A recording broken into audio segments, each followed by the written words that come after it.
ओम नमो नारायण। ओम गुरुवे नमः। सभी भाई बहनों को नमस्कार।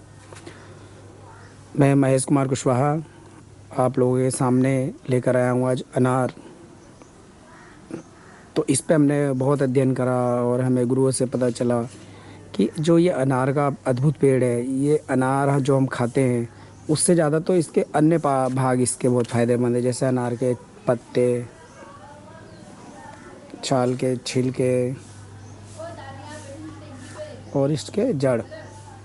तो इसकी जड़ जो है ज़मीन में चली गई है, तो ये चीज़ें इसके जो हम अनार खाते हैं उससे भी ज़्यादा फ़ायदेमंद है। लेकिन अज्ञानतावश हमें पता नहीं है, या पता तो हम इसका प्रयोग नहीं करते हैं, कैसे करना है वो नहीं पता है। तो हम ये सब आपको बताएंगे। और ये वही अनार है जिसको हम दाड़िम के नाम से जानते हैं, लोहित पुष्पक, दंतबीज या अनार। और इसके 3 प्रकार का अनार होता है। एक तो देखिए खट्टा अनार होता है जिसमें बीज बड़े मोटे मोटे होते हैं, मोटे मतलब बड़े साइज़ में होते हैं और उसमें रस कम होता है। दूसरा एक होता है मीठे बीज वाला, उसमें खट्टा नहीं लगता। जो दाड़िम होता है, ये खट्टे अनार होते हैं, इसमें खट्टापन ज़्यादा रहता है, इसकी चटनी वगैरह बनाई जाती है। या औषधियों प्रयोग में दाड़िम का प्रयोग किया जाता है, दाड़िम के नाम से ही बिकता है वो। और जो दूसरा है मीठे बीज वाला, और वो उसमें बीज मीठे होते हैं लेकिन रस कम होता है। एक तीसरे टाइप का होता है रसीला बीज वाला, जिसमें बीज भी नहीं होते हैं, नाम मात्र होते हैं, और उसे कंधारी या काबली अनार बोलते हैं, जो मोटे मोटे होते हैं और एकदम लाल लाल फल होंगे और उसमें बीज कम होता है या ना के बराबर होता है। तो ये अनार के प्रकार थे। साथ ही अब देखिए इसके हम संपूर्ण पेड़ की ही औषधीय गुणों से भरपूर है, लेकिन फल की अपेक्षा इसकी फली, इसके पत्ते अत्यधिक लाभकारी हैं जैसा मैंने बताया, लेकिन हम इसका प्रयोग नहीं कर पाते हैं। तो इस अनार की देखिए जो कली है मेरे यहाँ, तो इसमें भी आनी चालू हो रही है। अभी एक ही फूल आया है। तो ये फूल आने से पहले कली की अवस्था होती है जो झड़ती है इसकी, मतलब गिर जाती है नीचे। यहाँ पे है कि ये तो ये अनार की कली है, फिर इसके बाद ऐसा फूल आ जाता है और ये नीचे गिर जाते हैं। देखिए मैं आपको बताऊं तो यहाँ पे भी गिरा पड़ा है, ये देखिए गिरा पड़ा है। तो ये अनार का फल है जो कि बनने से पहले गिरा। इस तरीके से कलियाँ भी गिरती हैं। जब इसमें भरपूर फल आएगा तो आपको कली मिलेंगी। जैसे कि लोग जहाँ पे अनार बोया जाता है उन लोगों को अच्छी तरीके से पता है। तो मैं इसके बारे में ये बता रहा था कि इसकी हम कली को लेते हैं और कली जो उससे हम मंजन बना लेते हैं, उससे सुखा करके सुखाया कर करके तो मसूड़ों पे खून आना बंद हो जाता है। या 8-10 पत्तों के चूर्ण से मंजन को पीस करके उससे हम मालिश करें तो इसका मसूड़े से खून और गंदगी या बदबू आना बंद होता है। साथ ही हिलना भी बंद होता है, पस आना भी बंद होता है और सूजन भी। और अगर हम पत्ते नहीं प्रयोग कर सकते हैं, जो शहर में रह रहे हैं जिनके पास पेड़ नहीं, तो इसके जो फल होते हैं, फल के छिक्कल को कभी ना फेंकें, उसके छिक्कल को सुखा करके चूर्ण बना लें और उस चूर्ण से अपने दांतों को मलें तो भी ये लाभ उन्हें प्राप्त होगा। तो इस तरीके से देखिए पत्तों का तो फ़ायदा है ही, साथ में हम वो भी बताते जाएंगे। और पहले मैं इसके पत्ते के फ़ायदे ही बता दूं आपको कि देखिए इसके जो 20 ग्राम पत्ते ले लें ताज़े, काढ़ा बनाकर गर्म दूध मिला करके हम पीते हैं तो शारीरिक जो भी कमज़ोरी और थकावटें ख़त्म होती है और अनिंद्रा रोग ख़त्म हो जाता है। जिसको नींद ना आने की समस्या होती है तो वो इसके पत्ते का काढ़ा सुबह शाम ले। अगर वहाँ पे फिर अगर उनके पास पत्ते अवेलेबल नहीं है तो अनार के छिलके या अनार के दाने का प्रयोग कर सकते हैं। यानी कि सोते समय थोड़े से अनार के दाने 4-5 चम्मच खा लें, ऊपर से दूध पी लें तो नींद अच्छी आएगी। कहने का मतलब ये है। इसी तरीके से देखिए इसके जो मुंह में छाले हो जाते हैं किसी किसी में, तो हम लोग घरेलू इलाज ढूंढते नहीं मिलता है तो इसके पत्तों को हम दिन में 3-4 बार चबा लेते हैं तो मुंह के छाले भी ख़त्म हो जाते हैं। लेकिन शर्त इसके लिए है कि पहले अगर कब्ज़ की वजह से छाले हो तो आपको कब्ज़ दूर करना पड़ेगा, अन्यथा कब्ज़ दूर नहीं होगा तो छाले फिर पुनः हो जाएंगे। तो हर चीज़ के लिए दवाइयाँ हैं, लेकिन किस कारण से है तो हम कारण पर काम करना चाहिए। तो इसीलिए कब्ज़ है तो पहले कब्ज़ दूर कर लें। और इसका जो पत्तों का एक प्रयोग और है कि इसके पत्ते से हम स्नान करें या इसके पत्ते को पीस करके सिर में लगाएं तो भी बहुत ही फ़ायदा होता है, बाल झड़ने रुकते हैं और मोटे होते हैं। तो इसमें एक तो या तो हम आधे किलो पत्तों का रस ले लें और आधा केजी पत्तों का रस, उसमें 100 ग्राम इस पत्ते की लुगदी मिला लें, मतलब चटनी, और आधा किलो सरसों के तेल में पका लें, सिद्ध कर लें तेल को, यानी तेल में सब डाल दें और जब जल के काला हो जाए तो उस तेल को छान के रख दें। तो उसको हम लगाएंगे तो हमारे सिर में बहुत ही फ़ायदा करेगा और खालित्य पालित्य रोग में भी काम करता है। तो इसी तरीके से देखें तो हमने पत्ते का और भी प्रयोग है, जैसे ताज़े जल के साथ इसके पत्तों का हम चूर्ण यूज कर सकते हैं, जैसे हमारे चर्म रोग या रक्त विकार है। और दिल की धड़कन, बाप रे, दिल की धड़कन में तो बहुत ही पत्ता इसका गुणकारी है। जिसको हार्ट की प्रॉब्लम है उन्हें रोज़ इसके पत्ते सुबह शाम खाने चाहिए, उबाल करके पीना चाहिए, काढ़ा बना करके इसका रस लें, नहीं है तो चटनी पीस करके पानी में घोल करके पिएँ। और पत्ते नहीं हैं तो इसके अनार दाने तो ज़रूर खाएँ। डेली उन्हें आधा अनार सुबह और आधा अनार शाम को खाएँ। तो मैं कहता हूँ जो हार्ट के मरीज़ हैं उनके लिए बहुत फ़ायदा होगा और हार्ट की प्रॉब्लम उनकी धीरे धीरे ख़त्म होगी। जिनकी धड़कन बढ़ जाती है, घबराहट बहुत ज़्यादा होती है, कुछ लोग बोलते हैं ना बेचैनी हो रही है, कुछ भी अच्छा नहीं लग रहा है, बुखार के बाद भी कंडीशन आ जाती है। इसलिए डॉक्टरों को देखा होगा कि मौसमी अनार खाने को ही बाद में बोलते हैं जब फीवर वगैरह आता है। तो क्यों बोला जाता है? तो हम लोग इस बात पे ध्यान नहीं देते। उन्हें भी पता है कि अनार खाएंगे, इसका रस पिएंगे, जूस पिएंगे, मौसमी खाएंगे तो उनकी धड़कनें सही होंगी और वो नॉर्मल हो जाएगा शरीर। और जो हमारे विषाक्त दवाइयों से उनके शरीर में उत्पन्न हो गया जहर, वो भी धीरे धीरे दूर हो जाएगा। तो ये लोग बड़े चालू होते हैं, कारण नहीं बताएंगे लेकिन आपको करवाते वही है जो कि होना चाहिए वास्तव में। तो इसी के अरुचि, जिसको अरुचि हो गया, जिसको खाने का मन नहीं करता, वो अनार के रस का सेवन करे तो उसको भूख भी अच्छा लगेगा और खाने की इच्छा होगी। तो शहद के साथ लेना, लेकिन अरुचि शहद के साथ लेना। और एक चीज़ और बता दूं यहाँ पे कि अनार बहुत ही ठंडा होता है, तो जो शीत प्रवृत्ति वाले लोग हैं उनको नहीं लेना चाहिए। लेना चाहिए तो शहद ही अदरक के साथ लें तो ही लें, अन्यथा ना लें। अनार का रस जैसे रात को लेना है, सुबह लेना है। तो जो शीत प्रवृत्ति के हैं या जो ठंडे शरीर होता है, जिनका गर्म नहीं होता, चाहे कितने भी रजाई में घुसे, तो उन लोगों को नहीं लेना, उन्हें शहद या अदरक के साथ लेना अनार का रस, नहीं तो उनके लिए उल्टा नुकसान कर सकते हैं। तो इसी तरीके से ये बहुत सारे प्रयोग थे। साथ में इसमें हम देखिए इसके पुष्प का एक बहुत बढ़िया सुंदर प्रयोग और है, और मैं करने वाला हूँ इसका प्रैक्टिकल भी, कि जो इसके पुष्प है, इसके पुष्प को लेना है और इसके पुष्प का जैसे 10 ग्राम पुष्प ले लेंगे और बायोवीडिंग 10 ग्राम ले करके, साथ में 6 ग्राम इंद्रजोल ले करके कूट करके इसको 4-5 दिन सुबह सुबह देते हैं तो पेट के कृमि मर जाते हैं। यहाँ तक कि फीता कृमि जो सबसे बड़ा हमारे पेट का कीड़ा होता है वो भी निकल जाता है। और साथ में 6 ग्राम पत्तों का चूर्ण या जड़ का चूर्ण छाछ के साथ रोज़ सुबह 4-5 दिन लें तो भी इसका कीड़ा निकल जाएगा। और साथ में ये देखिए उसमें भी काम करेगा, पाइल्स में। अगर इसके पत्ते का हम रस लेते हैं सुबह शाम तो छाछ के साथ, मट्ठे के साथ, तो वो पाइल्स में भी काम करेगा और पाइल्स भी ठीक कर सकता है। तो ये इसके प्रयोग हैं। तो और इसका मैं एक सबसे महत्वपूर्ण प्रयोग आपको बताने जा रहा हूँ। हृदय रोगियों के लिए तो मैंने बता ही दिया कि इसके ताज़े पत्ते ले लें, 100 ग्राम पानी में पीस करके उबाल लें और छान करके प्रातः चाय पिलाने से, उबालना नहीं है, ऐसे ही कच्चे छान करके मतलब पीस करके चटनी की तरह पानी में घोलें, गिलास पानी में घोलें।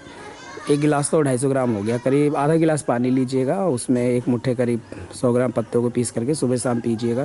तो हृदय के मरीजों के लिए, जो हार्ट के पेशेंट, उनके लिए बहुत ही लाभदायक होगा। और जो मैं इसका बहुत ही प्रयोग और बहुत अच्छा प्रयोग बताने जा रहा हूँ, जो कि बहुत ही अद्भुत प्रयोग है, और गुरुजी ने भी बताया मुझे कि ये ज़रूर इसके प्रयोग करिएगा। तो तभी मैंने सोचा कि अनार के छिक्कल में इतनी पावर है या नहीं, देखते हैं क्या क्या इसके फ़ायदे। तो जब सर्च करा तो हमें मिला वो प्रयोग ये है कि देखिए किसी को मोशन हो रहा है, यानी लूज मोशन हो रहा है, या उसके लैट्रिन 5-10 बार जा रहा है, लूज मोशन है, या पेचिस है, खून जिसमें आता है, कितना भी खून आ रहा है, और दिन में 5 बार जाने दो, 10 बार जाने दो, लेकिन अगर वो दस्त सही नहीं हो रहे हैं, पेचिस सही नहीं हो रहा है, तो उसके लिए क्या करें। तो उसका ये प्रयोग बहुत बढ़िया है। दिन में 3-3 घंटे बाद इसका प्रयोग करें, 1 दिन करें, 2 दिन करें, 3 दिन करें, इसका कोई साइड इफेक्ट नहीं है जब तक सही ना हो। देखिए सालों से बीमारी हमने पाल रखी है तो 1-2 दिन में जाने वाली तो नहीं है, मैं बोलता हूँ। तो उसमें हमने क्या करना है कि इसको 4-5 दिन तक लें, जब तक ठीक नहीं हो रहा लेते रहें, घबराए नहीं। करना है क्या इसमें, देखिए जैसे पेट दर्द हो गया, टट्टी होता है, तो उसमें भी हम कर सकते हैं। खून आता है, चिकनापन आ रहा है, तो ये सब पेट की जितनी भी गड़बड़ी है सबको सही करता है। करना क्या उसमें कि इसके सुबह शाम जो इसका है, शाम को 5 बजे ले लें और सुबह सुबह इसको 1 मुट्ठी पत्ते को तोड़ें और पीस के पी लें। और अगर पत्ते नहीं है तो इसकी छाल ले लें, और छाल अगर आपके घर का पेड़ है तो दूसरे का पेड़ नहीं सुखाना है, और अगर नहीं भी है पेड़ तो छाल भी ना लें, पत्ते लें और इसके फल के जो छिक्कल आते हैं उसको सुबह शाम पीस के लें, और घर में मिल जाएगा जो जूस निकालते हैं उनसे छाल ला के सब सुखा सकते हैं। तो उस छाल का प्रयोग करिएगा, मैं 100% गारंटी दे रहा हूँ, पेट के आपके जो भी मरोड़ है, दस्त है, वो सही हो जाएगा। ये तो हमने अपने ऊपर भी आजमाया हुआ है और अपने पशुओं को भी दे रखा है। जब भी हम लोगों को पेचिस वगैरह होता था, हमारी दादी पत्ते तोड़ के, इसकी कलियाँ तोड़ के पीस के पिला देती थी, या लूज मोशन होते तो सही हो जाता था। एक तो पुदीना और प्याज दे सकते हैं, अनार का पत्ता दे सकते हैं। तो ये सब चीज़ें कितनी भी पेचिस या पेट दर्द की वजह से लैट्रिन पेट दर्द होके और ये तो ये सही हो जाता है। और खांसी में भी इसका हम प्रयोग कर सकते हैं। खांसी में तो इसको हम सिर्फ चूसते ही रहें तो पत्ते से सही हो जाता है। पीलिया में भी इसको हम दे सकते हैं, सुबह शाम छाछ के साथ देना है। सुबह 10 ग्राम इसके पत्ते लेने हैं और गाय के दूध के से बने छाछ में देना है, और शाम को फिर 5-6 बजे जो छाछ होता है, जो मट्ठा होता है, उसको फाड़ करके जो पनीर बनेगा उसके साथ फिर 10 ग्राम देना है। तो ये पीलिया को भी ठीक कर देता है। 5-6 दिन हम इस तरह सुबह शाम लेते हैं, सुबह छाछ के साथ और शाम को छाछ के पनीर के साथ, तो ये पीलिया रोग को भी सही करता है। तो ये इसके जो प्रयोग थे मैंने आपको बताया है। तो संभवतः आप लोग फल से ज़्यादा इसके जो पत्ते के गुण है उसके बारे में जान गए होंगे।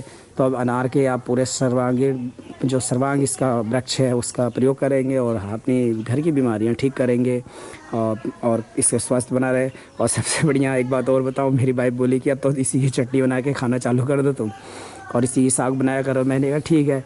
तो रियल में इसकी चटनी बना के हम खा सकते हैं, कुछ नहीं करना है। देखिए हम कुछ भी बाज़ार से लाते हैं उसमें कोई अलग थोड़ी होता है, नमक मिर्च जिसमें आप डालोगे वो स्वाद बनेगा। अब कितनी अच्छी चीज़ लाओ, आप कितना बढ़िया कितनी कीमती सब्ज़ी खरीद के लाओ मार्केट से, लेकिन अगर उसमें नमक मिर्च नहीं तो क्या है, उसका स्वाद नहीं है ना। तो उसका अपना तो स्वाद है नहीं कुछ। तो हम सिर्फ स्वाद के लिए ही क्यों काम कर रहे हैं, हम इतनी महंगे कॉस्टली और वो नेचुरली रूप से जो तैयार नहीं उस चीज़ के पीछे भागते हैं। तो ऐसी चीज़ है। अब देखिए इसके कितने नरम पत्ते हैं, क्या इसकी चटनी नहीं खाई जा सकती, क्या इसका साग नहीं बनाया जा सकता? आप खुद सोच के बताइए मुझे। इस क्वेश्चन का आंसर आप लोगों के पास खुद होगा। ये देखिए एकदम कोमल है, सुकोमल है। तो हम इसकी पत्तियों को तोड़ें, ये देखिए ये भी देखें तो एकदम नरम पत्ती है। तो इसको अगर हम इस तरीके से इसकी पत्ती साग बनाते हैं, चटनी बनाते हैं, कोई ज़रूरी नहीं कि देखिए हम बीमार हो तब हम सेवन करें। हमारे ऋषि मुनियों ने इस समय भोजन में शामिल कर रखा था, हम लोगों ने उसे धीरे धीरे बाहर कर दिया। या चटनी वगैरह तो हम खाते ही नहीं आजकल। तो ये चीज़ है।